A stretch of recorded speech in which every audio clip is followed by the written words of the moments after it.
কিন্তু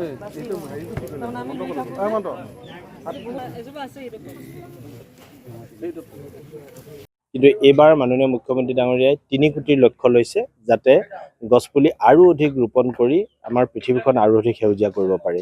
যোৱা কিছুদিনত আপোনালোকে নিশ্চয় অনুভৱ কৰি আছে যে তাপমাত্ৰা গৈ পেলাই প্ৰায় 38 ডিগ্ৰী আপ টু 39-40 পৰ্যন্ত চোৱাৰ এটা প্ৰৱণতা হৈছেগৈ। উৎকট গৰমৰ বাবে বহু জেগাত মানুহো মৃত্যু হৈছে। আমিও নিজে খেতিয়ক, কৃষক, শ্ৰমিক কোনেও কাম কৰিবৰ কাৰণে এটা পৰিৱেশ নোহোৱা হৈ গৈছে।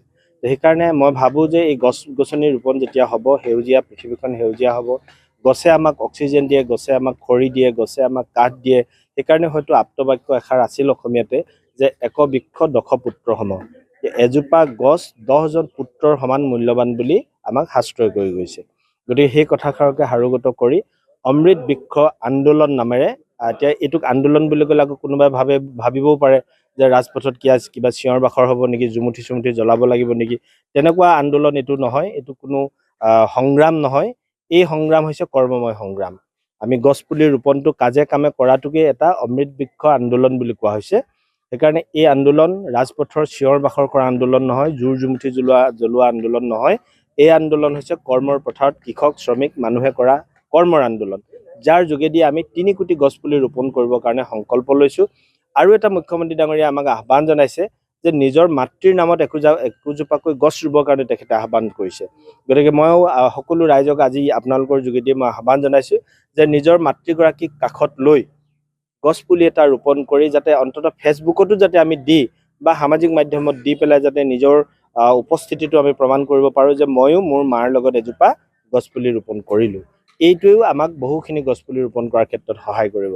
গতিকে আমি বিভিন্ন ধৰণে ৰাইজক আহ্বান জনাইছোঁ। মই আশা ৰাখোঁ যে এই বৰ্ষত যিখিনি গছপুলি ৰোৱা হ'ব অতি ভালকৈ বাচিব, কাৰণ এতিয়া আমাৰ বতৰটো আছে। আগষ্ট মাহ জাষ্ট আজি সোমাইছে, এই মাহটো আমাৰ বৰষুণ থাকিবই। 1 মাহ পুলিটো যদি কেনেবাকৈ পানী নথকাকৈ যদি নাথাকে তেতিয়াহ'লে পুলি বাচিবই। আৰু আমি লগে লগে সুৰক্ষাৰ কথাও কৈছোঁ। সেইকাৰণে আজি আমি যিমানবিলাক গছপুলি ৰুইছোঁ বাহিৰত বৰ বেছিকৈ ৰোৱা নাই, কেম্পাছৰ ভিতৰত ৰুবৰ কাৰণে প্ৰয়াস কৰিছোঁ।